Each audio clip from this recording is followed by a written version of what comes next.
Good evening, everybody. Welcome to the American Dream. Tonight, we have with us some very interesting, smart, warm, fuzzy people from Lynn. Police Chief Kevin Coppinger and Darrell Murkison. Darrell is the former president of the NAACP, the Community Brotherhood, and he sits on the board of the Community Minority Cultural Center. Darrell, recently, Echo and you and some other activists from Lynn started having meetings at churches with ministers and other people to talk about the problems that began in Ferguson, Missouri. Before we begin this, I'd like to set a tone. In the April 30th edition of the Lynn Item, Steve Krause wrote an article which I think is the most reasoned article on this crisis that I have seen. And I'm going to read two paragraphs. There are probably millions of police officers in the United States, and the majority of them are often thrown into situations where there are no guarantees they'll emerge alive or even whole. There are no guarantees they'll emerge alive or even whole. And while we judge them on the standards of what we think they ought to do, or what we think will do under similar conditions, neither is fair. Does this mean there are law enforcement officials who may allow their personal feelings and prejudices to affect the way they do their jobs? No. There are far too many police and far too many life experiences for any of us to be naive enough to think it doesn't happen. But I'll bet that for every officer who might base his reaction on a prejudice or a stereotype, there are probably 100 who do not, and who do their best to honor the law. They're sworn to uphold and treat even the most violent perp with professionalism.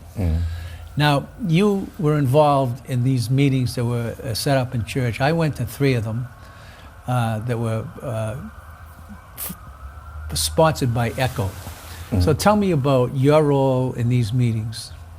Well, my role in the meetings that were sponsored by Echo was just to bring a perspective from the black community, just from my experience as being a black man here. So that was my main role, and I would say just probably be like a intermediary, so we can just gain different perspectives. Okay, and how do you think those meetings went? I think they're ongoing right now, and I think they're going well. Yeah. I think that it gave people an opportunity to again, just get some of the depths of these stories, and also just hear from a different perspective of people from different walks of life and different communities. Because Echo is all over the North Shore, where right. You know the demographics vary. You know, from very white to very, I would say, diverse communities. Okay. So what are some of the stories that came out of those meetings, or some of the conclusions that you or others drew? Well, I think for the most part, the stories were really just, I would say, eye-opening. To have people share their past experience, and they haven't always been good.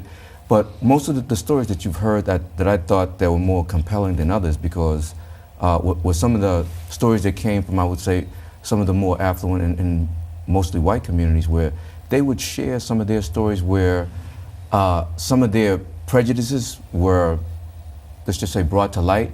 And I thought it took a lot of courage from them to just share that. They didn't have to. And they acknowledged that these things do exist, and it's been going on for a long time. And they shared those stories. And I think from a black perspective, some of the stories you heard from black people, they're just sad stories that you hear that you can't really imagine that would happen to people.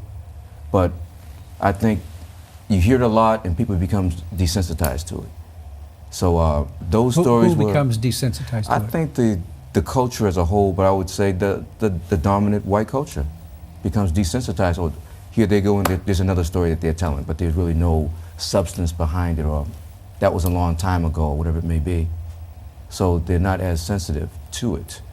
Okay, one of those stories I recall was a white minister, a woman who grew up in a suburban town, virtually all white, and she made friends with an African-American guy, and her her mother found out about it and told her not to go near black people. You couldn't trust them, and said all those other awful things that are said. And so she lived with that for years until she went to Jamaica. And it was all black, and she realized, Mom gave me bad advice. That was an interesting story. Yeah, I recall that story as well, Jim. And I think what that does is that it gives all of us a sense of just realness of how prejudice can be. But once you get to know someone, whether it's coming from a black perspective or a white perspective, we all have our prejudices. Once you get to know someone on a personal basis, you realize we all have the same wants and needs for our families, ourselves. You don't want lawlessness and anarchy and chaos and all these different things. People want a good education for their children. They want to be able to make a good living for themselves, and they just want a good life. Mostly, those are fundamental things that people want. And when you get to know someone on an in-depth level, you realize it doesn't matter their ethnicity. Most people still want those fundamental things. Okay. So, Chief, you went to one of those meetings and you gave a great talk about how your department engages with the community. You want to talk about that a little bit? Sure. One of the keys, well, let me back up. Right now, it's a very tough time to be a police officer in the United States. We're taking a beating, and no pun intended here, Yeah. but there's over 900,000 cops in the United States. We've had a handful of individuals who have done some outrageous things, and I'm certainly not going to sit here and try to defend any of them. And I will just, for a second, pinpoint on North Charleston, South Carolina. And Darrell and I were talking before the show. There is I can't even in my wildest imagination try to justify or even understand those actions that were taken down there. That's when we shot the guy 8 times in the back? Motor vehicle stopped for tail light, broken tail light, and the guy ran away and he shot him. 8 times? Yeah. In the back? And then dropped the taser and allegedly concocted the story.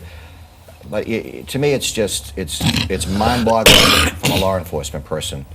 So when I went to the meeting at the Bethlehem Pentecostal Church, I think it was in January or so, I think for police to succeed in today's society, we have to go back to what we talk about community policing. It's been our mantra for 20 years, but it's really, it's getting down bare bones into the community. We need to meet the people, understand the people, listen to the people, and vice versa. And we talked a little bit about Ferguson here, and you just mentioned it. I know when you can do that, being a cop, like I called Darrell and we had a good conversation back in August, whenever it was, before the grand jury verdict was released down in Ferguson, saying, how are we doing with Lynn? And he's been very good over the years to talk to, because he has a read of the African Americans here in Lynn and some of the other minority groups, and I have the law enforcement piece, so we want to nip any things in the bud. But when we were going back to your question, we were down the church at the meeting that Echo sponsored.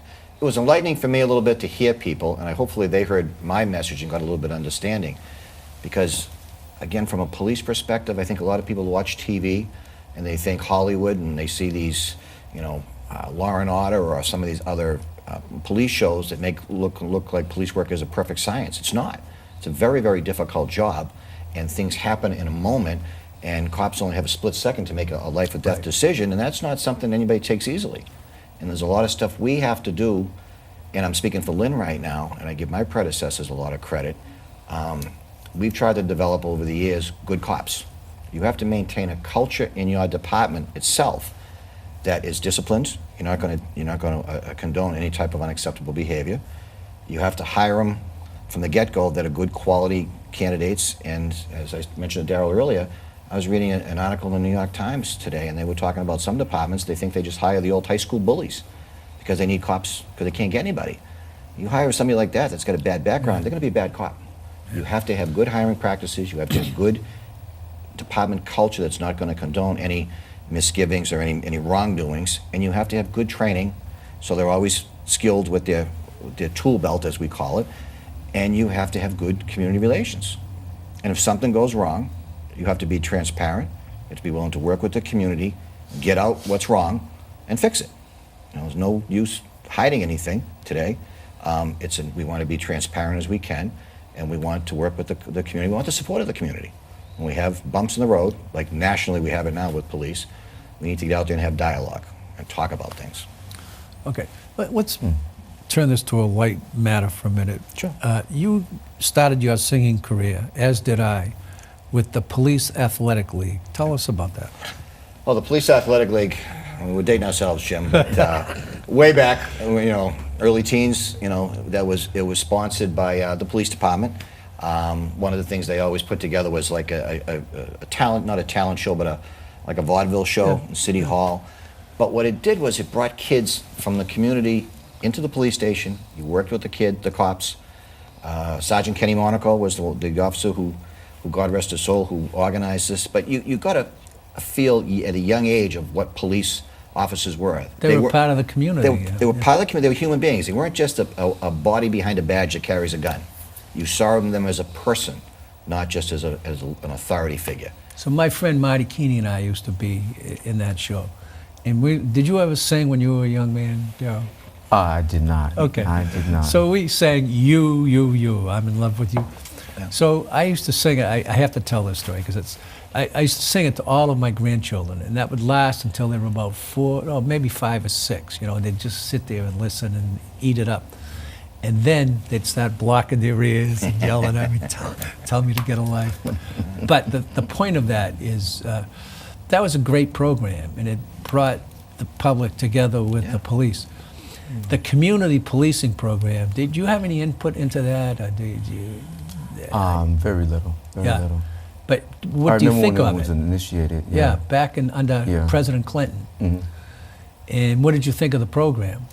I thought when they had community policing, they were out on bicycles. I thought it was a great program, actually. I think it was really funded by some federal grants and things like that, and it kind of ran out over time. That was the problem. But I thought that when they had policemen out in the community, they were in the parks, you see them on their bicycles, I thought it was extremely helpful. Yeah, and they had those little mini headquarters, too. I stepped back when the funding was cut for that. Well, go ahead. I was going to say, I get good news on that front. Starting this Sunday, May 3rd, if I got my calendar right, we're bringing it back. And we've had it back and forth since the mid-1990s when we got the federal crime bill monies when President Clinton was in office. And then it fell apart, then we got it back under Mayor Kennedy, excuse me. And then we lost the funding again, but we've recently got a state municipal staffing grant. So starting Sunday, we're going to have 4 CLTs, community liaison teams, we call them. They'll be working. 4 teams? Four Is that, CLTs. That's They're just teams, one team. not offices. Four offices. Oh, okay. 4 offices. Okay. We used to have 7. At least we got 4 out, and they're going to work from May 1st through whatever the sad year is after Halloween this year. So we got enough money to keep them out for 6 months during the warm weather months, which is good for us. But their mission, as we call it, is they don't chase the 911 calls. They're not going from call to call and busy. Their goal or their mission is to interact with the people. If some kids are in the playground playing hoop, they can stop and shoot a few baskets with them. We don't care. They go by the ball field, they can go out and have a little game of, pick up baseball or something with them. They're there to engage the community, to talk to them, and again, like I said before, to understand them, to listen to them, bring back the issues that we may not know is going on in the neighborhood so we can do a better job. And that communication works both ways, too. Absolutely. Neighbors walk away saying, boy, that guy's okay. And it's amazing. It's not gonna arrest me, it's like the school resource program, school resource officers we have. Right. The stuff we have found, the kids in school will go to the SROs and tell them, is mind-boggling. We never thought it would be that way, but the kids look at the cops, again, as a human being because they know them, and it helps build better relations, and you see both sides in a different light. I think you make a great point right there. When you have people interacting like that, again, instead of being in a cruiser going by someone, they're on a bike, they get off, they interact with the young people in the community, things like that, they become more approachable, they become more human, rather than just being so isolated in their cruisers, riding by, hitting their siren or something like that, and not interacting with the community. That creates that divide right there. So when you have the community policing and they're on bicycles, they get off, they talk, they engage with the young people and just other people in the community, that humanizes them. So I think it goes a long way if they could, like the chief said, if they're going to bring back that to a certain degree, that's a step in the right direction, and it's helpful. I think so, too. And what you said about you were disappointed when it stopped before, you think things changed. Actually, crime statistics show that when those programs stop, crime goes up. And when you implement those programs, crime goes down. So it's really, aside from all the dialogue that goes on, it's effective crime enforcement. So when you testified, you didn't testify. You spoke to Echo, to a room full of 100 people, and you talked about the use of force. Can you give us all an explanation of what that means? I thought Yeah, it was sure. really... Excuse me. We have a use of force policy. We've had it for many, many years. We update it as we can, and this is a copy of it. You can see it's 15, 16 pages, and it's detailed.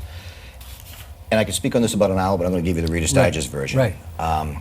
First of all our training is under the umbrella of the Mass Police Training Committee, state organization that regulates all our training by experts who put the curriculums together. So in a nutshell, use of force is, there's certain guidelines and certain times when we can use force legally, lawfully, but the underlying thing is we shouldn't be using any force that is unreasonable or unnecessary. We'd use just the amount of force needed to bring a subject under control. And there's different levels. And you can escalate and you can de-escalate depending on how the situations happen, because a lot of situations are fluid. You never know which way they're going to go. Very quickly, if I'm going to approach an individual and make an arrest or make a stop and talk to him and he's cooperative, that's easy. That's compliance. And you go up there and talk to the individual. Hi, I'm Officer Coppinger. I have a question. Geez, we just had an incident around the corner. You fit the description, blah, blah, blah. The individual talks to me. We're fine. There's no force used. We move on. Now, let's just say now I have probable cause to make an arrest. And then this individual, while I'm speaking with him, I get that probable cause and I go to make the arrest. And he's not resisting, but he's not compliant. So he's just passive resistance, as we say. He just locks up. He's not going to do anything. So we escalate up our force continuum, and now I may use hand techniques. First of all, you're going to use your verbal skills, and we train that quite a bit. Commands, command presence, orders. If he's not going to do that, now we're going to use some hand techniques. Might be an arm bar or wrist bar, some type of hand-to-hand thing, just to get the person handcuffed to get him in custody. Then if the person starts to actively resist, say he stops and gets in a fighting stance or tries to do something like that, we go up the force continuum again. We may go to a weapon on a tool belt. And usually the weapon, in each instance, you can't give you a cookie cutter example, so I'm using generalities here, so please keep that in mind. But in this instance where the guy's going to put his fists up, we tell our officers, you don't put yours up. This isn't like, Muhammad Ali and his partner or whatever. I'm trying to think the George Foreman. George Foreman, thank you. Yeah. But no, so they go to pepper spray. Can I ask you a question while you're talking about that? This guy in Tulsa, 74-year-old deputy sheriff, he claimed he reached for his taser and pulled his gun by mistake. Is that possible? I mean, do you keep your taser right next to your gun? No, that actually happened also out in San Francisco in the BOT, which is the subway system out there, and the same thing happened. Yeah. Generally speaking, we don't have tasers here in Lynn, first of all, but generally speaking, the sidearm, the firearm goes on one side, the taser goes on the other side, and it's a different size, different handle. That would be my question. Is it possible to confuse those two? And if so, shouldn't they change something like that? That these two weapons are so similar that you could even confuse them? Let me mind-boggling. go out on a ledge here a little bit. And again, I'm not here to second guess another police agency, but I'm going to say what I would have done here in Lynn. I wouldn't have a 73-year-old insurance executive working as a special police officer in our community for a number of reasons: training, accountability, experience. It's a different world out there. Answer your question, though, Darrell. That's why you put them on different sides of your belt. And when you train, they train you with muscle memory. Because if you're in the middle of a crisis, you and I go, say we're going to fight right now, I don't have time to think. My muscle memory needs to kick in based on my countless hours of training. Right. So instinct would say, you do this, I'm reaching for my pepper spray. Okay. You pull out a knife, I'm reaching for my firearm. Okay?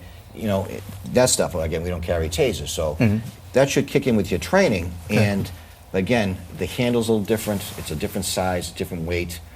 You shouldn't be able to do it if you're properly trained. Yeah, right. If you're properly trained, you shouldn't. But he skipped training, apparently. Well, yeah, and he's a part-time police officer. He was a friend of the sheriff, yeah. It's Yeah, a but little some of the part of the problem with that is with the community is that we didn't know the level of training that he had, but initially the police department said that he was trained. Then they went back and said something different after that.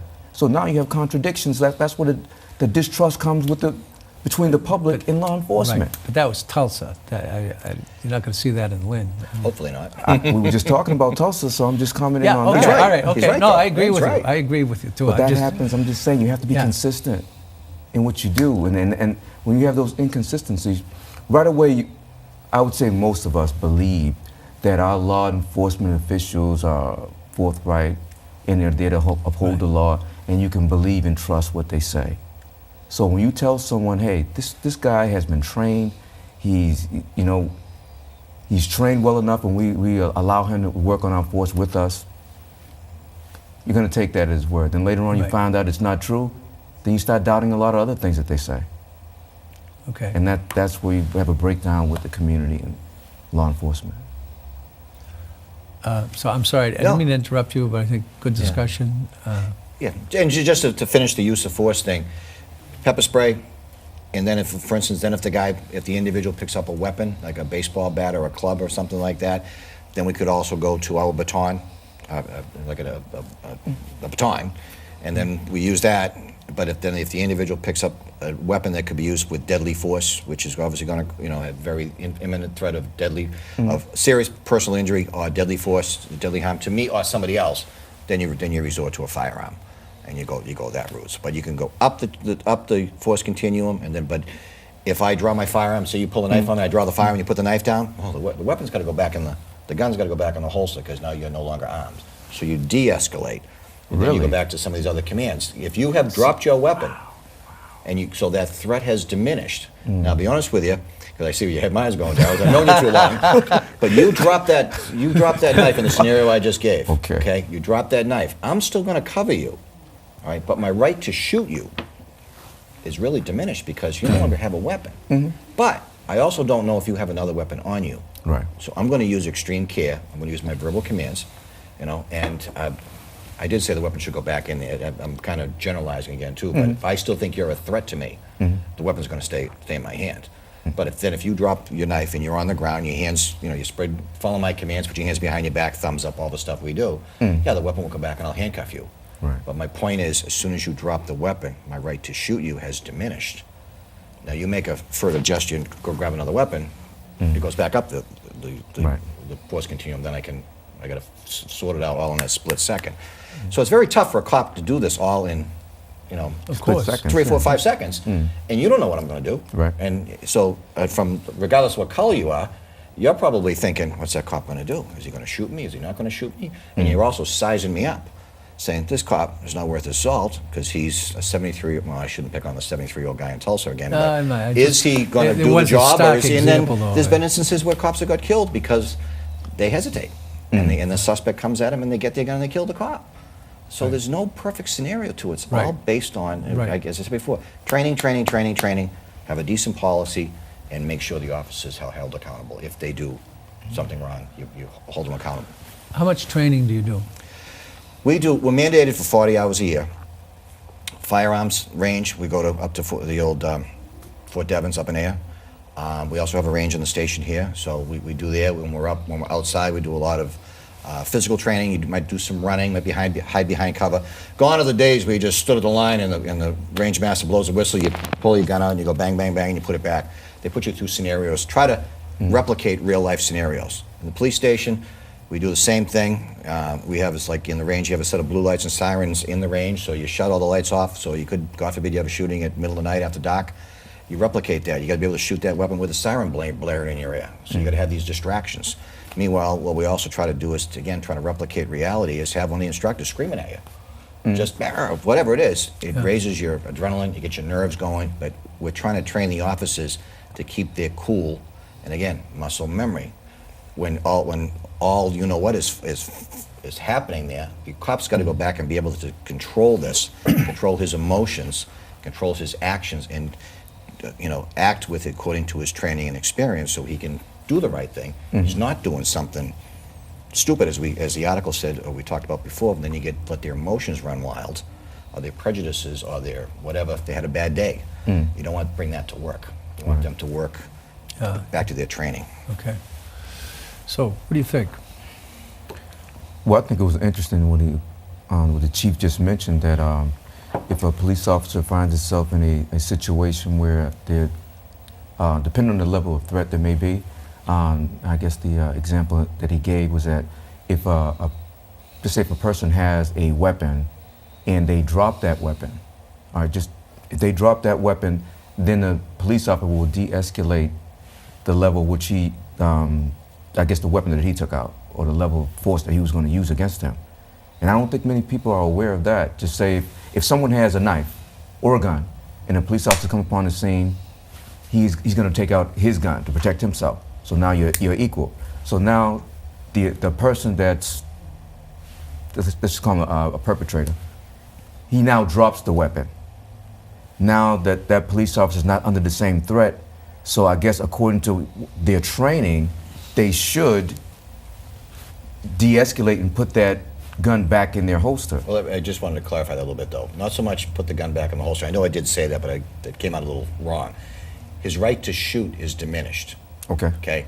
He's still, this is a situation, the officer's probably still going to look at the individual, the perpetrator, as a threat. The threat has been diminished because he does not have a weapon in his hand. Okay. We don't know if he has another weapon that may come out under a coat or from the back. If somebody pulled a weapon, I'm sorry. go Yeah, ahead. once he pulled a weapon, I'm not going to back off, but I can't shoot you legally in the perfect scenario unless you have a weapon pointed at me. And if you pull a gun out at me, I'm probably going to shoot you before they get that gun out, because I'm not going to wait to see if you're going to pull the trigger. But if you put it away, you'd still be wary if somebody had pulled a gun. Yeah, but again, or a I said knife on you might put it away if I give you the order, and then all of a sudden you go down on the ground, and I'm going to tell you, get on the ground, lay down, face down, spread your hands out. That's further diminishing the threat because you're following my commands. Right. So then, yeah, again, I can't give you the perfect scenario because there's no perfect cookie cutter. I may then say, okay, fine, especially if I'm alone, I'm going to holster my weapon, I'm going to cuff you, but I'm also going to have my radar up to see any actions that... Okay, so what I'm understanding is this. If you de-escalate in the way you just outlined right there, the person drops their weapon, you still have your weapon, but you're going to de-escalate as well, but that they're no longer the threat that they used to be. So now this person's down on the ground and they don't have a weapon. Later on, you can't just shoot him there. If he decides to start kicking his feet, but he doesn't have a weapon, but now he's resisting arrest, he's kicking, he's doing whatever, your right to shoot him has diminished. Well, yeah, I don't know, I'm just trying to do this right, but unless there is a threat of deadly force. In the scenario you just gave, if he's kicking and screaming, no, there's no right of deadly force. Right. So we're going to have to wrap this up. But Okay. but what you just Yeah, I said... just wanted to be clear with that. What you that's just all. said, this perp is not threatening. No he's weapon. Just No weapon. so The you weapon wouldn't, is gone. somebody wouldn't shoot him anyway. So we should not be shooting anyone in a perfect scenario if that does occur that way. Right. A person should not be shot if he's unarmed. Let's close on that thought. And I want to thank both of you for coming on the show, and I want to thank Steve Krause for that wonderful article he wrote Very on April 30th. I recommend to all of you to get it and read it. Good night, everybody. Thank you, Jim. Yeah. Thanks, Jim. Thanks. good.